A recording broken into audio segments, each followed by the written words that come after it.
Nesse vídeo eu vou te ensinar a transformar o seu cérebro em uma máquina de aprendizado, um jeito para automatizar o seu aprendizado e memorização. Não duvide dessa estratégia, experimente ela aí por 2 ou 3 dias. Um dos maiores problemas que um estudante enfrenta é que ele tem muitas técnicas, o que faz com que ele fique sobrecarregado com essas estratégias. Ele até tenta, mas não consegue ficar focado, não faz a menor ideia do que fazer com as anotações realizadas, e uma vez que ele estuda aquela informação, ele não consegue se lembrar depois. Exatamente por isso que uma máquina como essa aqui, com 3 momentos, é tão importante para que você consiga aprender. Eu vou te contar cada um dos momentos, o que precisa acontecer em cada um deles. Mas se você é novo por aqui, meu nome é Adriano e nesse canal eu te ensino práticas autodidatas para que você domine qualquer assunto. Se esses tópicos são do seu interesse, considere se inscrever aqui embaixo. Então, no primeiro momento, o que as pessoas fazem e que é muito errado? As pessoas acham que o que deve ser feito é ir no YouTube, por exemplo, o autodidata, né, faz isso demais, pegar o material e começar a assistir, a consumir aquele material. Aí ela faz anotação e faz exercício depois. E aí, como se ela tivesse ali um marcador, ela vai lá e bate na anotação e fala, aprendi o conteúdo. O problema é que semanas depois ela percebe que aquele conteúdo não está claro na cabeça dela, fica fugindo e ela não consegue falar sobre ele. É como se ela não tivesse aprendido. O que deveria acontecer é, primeiro, estabelecer os objetivos de aprendizado, o que de fato você pretende aprender. O que você quer aprender não é ver a aula tal, ver o curso tal, ler o livro tal. É a coisa, qual que é estruturada a frase que representa o que você pretende aprender. Entender a estrutura de tópicos, o que compõe essa coisa que você pretende aprender. Se você não tem a menor ideia do que é isso, abra um livro qualquer e vá no índice. A soma de todos os subtópicos compõe o tópico. A soma dos tópicos compõe o tema, ou o livro, ou o capítulo. Entende? É mais ou menos esse pensamento. Para você aprender a programação do CSS, existem muitos temas, muitos tópicos. Quais são eles? E coloque eles em um documento. E por fim, você vai planejar e executar os testes. Como que isso funciona? Planejar é o quê? Planejar é quando você, uma vez tendo o mapa desses tópicos, coloca isso num documento e fala, essa semana eu vou pegar esse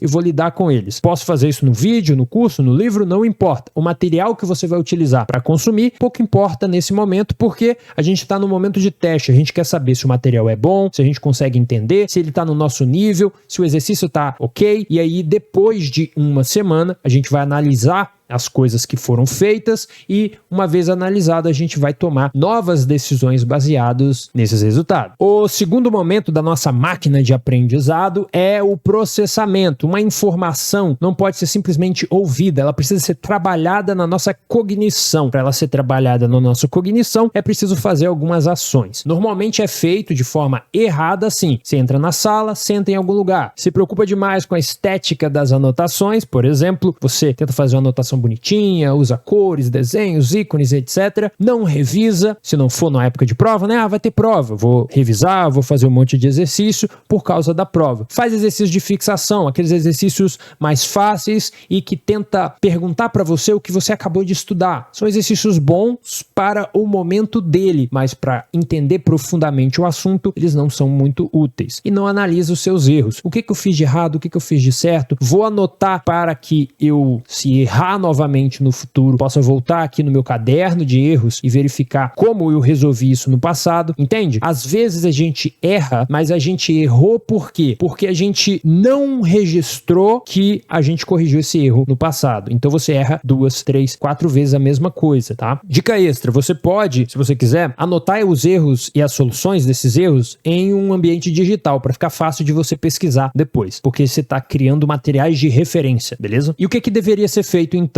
Você deve estabelecer um mapa mental para fazer um pré-estudo. Isso daqui, não sei fazer mapa mental. É só desenhar os tópicos que vão compor a coisa que você pretende aprender. Basicamente é isso. Senta o mais próximo possível do professor, caso você esteja ali em sala de aula. Uso técnicas de anotações, variadas técnicas. Não sei nenhuma técnica. Vá aprender técnica de anotação, mas se você não saiba, anote de forma concisa. Usa o OCP, né? Ouvido, cabeça e o papel. E prova. Próximo, né? Escrevo as dúvidas e busco resolvê-las. Isso aqui também é essencial. Não basta você ter dúvidas ou errar, você tem que corrigir essas coisas e por meio da pesquisa. E o caderno de erros, que é o que eu falei agora há pouco. Eu tô te mostrando uma verdadeira máquina de aprendizado nesse vídeo, mas talvez o que você precise seja um método passo a passo, onde eu destrinche tudo que você tem que fazer e conte em detalhes como fazer cada uma dessas coisas. Se é isso que você está precisando, conheça o Fórmula Habilidades de Estudos. Lá no meu treinamento eu te ensino em videoaulas ou em áudios lá no Telegram como fazer cada uma desses passos que eu tô falando aqui em outros vídeos. Eu fiz um vídeo explicando em detalhes como que o método funciona, como é o curso mais ou menos, e eu coloquei aqui na descrição e no comentário fixado. Vá lá assistir e ver se é para você. Agora, a gente tem ali o terceiro momento, que é o momento da recordação, de relembrar. De novo, o jeito errado que a pessoa faz é fazer um monte de exercício aleatório. Não basta só ficar pesquisando listas de exercício, apesar de ser útil, tá? Mas os exercícios não pensados são formas de você gastar um tempo desnecessariamente. É a mesma coisa de você usar flashcard. Por quê? Porque o uso de flashcard de forma ineficiente vai fazer você ficar focado de tanto flashcard. Tem gente com 5.000 flashcards, e aí como que ela vai revisar tudo isso? Não tem como. E aí fica uma coisa assim, eu tô tentando estudar corretamente, e aí tudo que eu faço mais me atrapalha do que me ajuda, e aí você desiste das técnicas e das estratégias e volta pro jeito antigo e que você estava tentando escapar. Qual que é o jeito certo? É revisar o flashcard de maneira automática. Por que que isso funciona melhor? Porque você consegue limitar. Você coloca ali, eu vou revisar 50 flashcards por dia. Não me mande mais do que isso, tá? E aí você consegue estabelecer na sua sessão de estudos qual é o momento de fazer uma revisão.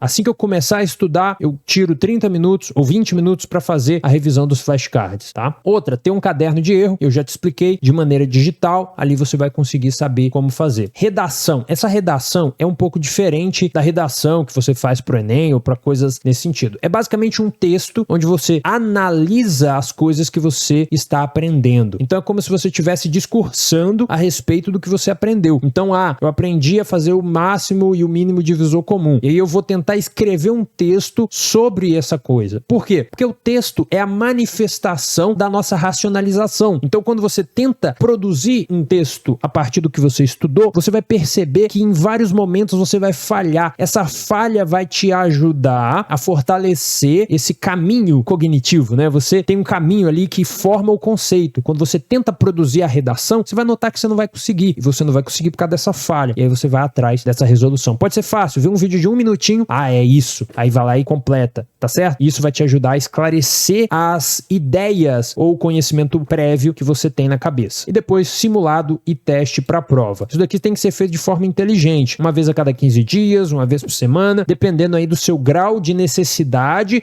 de lembrar rapidamente da informação estudada. Por que que isso tem que ser feito de maneira inteligente? Porque isso toma muito tempo, 3, 4 horas. E se você estuda 1 hora por dia, 3 horas por dia, como autodidata, você não vai ter tempo suficiente para se preparar para isso. E aí você vai ter uma prática que não vai ser muito boa, porque você vai errar muito, vai te causar uma emoção negativa, uma frustração, uma ansiedade e junto com a culpa de não ter o tempo de se preparar para ela. Então, você tem que ser inteligente e balancear o seu emocional com o seu racional nesse sentido. Mas talvez o que você precise é parar de esquecer, é vencer a curva do esquecimento. Eu falo disso porque nesse vídeo aqui eu expliquei um método, né, uma estratégia para você vencer essa curva, essa coisa que é verdadeiro inimigo dos estudantes. Então, assista esse vídeo e por agora eu te agradeço. Espero que o vídeo tenha sido super útil para você. Até o próximo vídeo.